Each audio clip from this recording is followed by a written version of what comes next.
Okay, yan.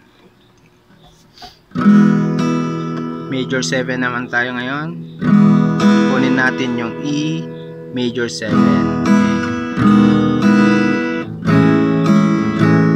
Ganda ng tunog ng major 7.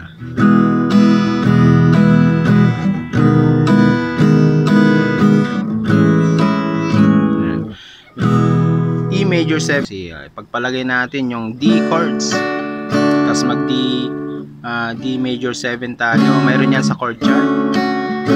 Yan, kasi ito yung D. Yan. Ito D dito. So i-adjust mo lang siya patras. Flat. Yan. So kaya naging major 7 siya. So D major 7. Ngayon kukunin natin, babasin natin sa E. Yan. Ito naman yung Do, re, mi, fa, sol. Ngayon adjust natin. Ito yon. Ngayon gagawin natin, ibahin natin yung pattern natin. Ito na yung hindi A, E major 7.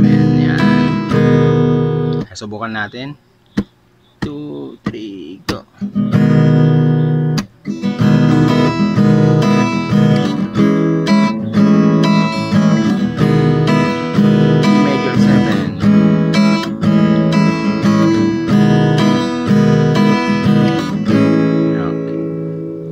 Meron din dito kasi dito D sharp E.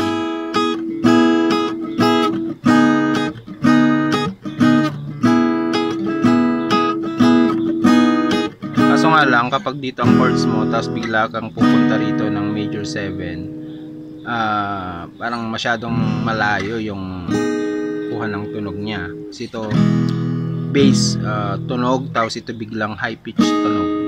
Okay, so subukan natin.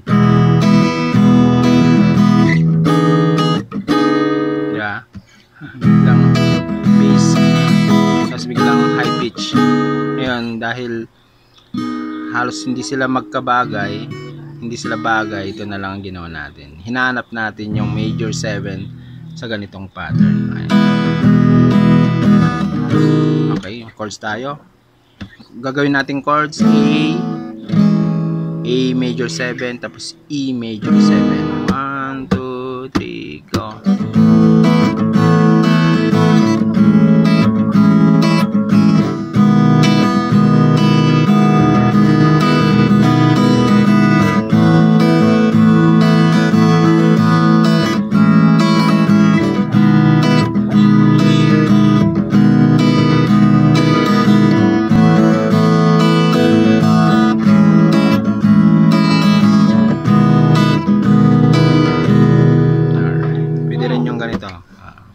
Umpisan natin sa A major 7. Yan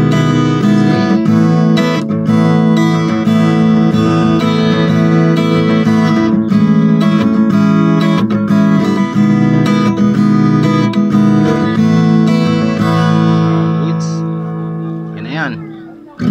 Sana may natutunan po kayo sa ibang pattern natin ng E major 7.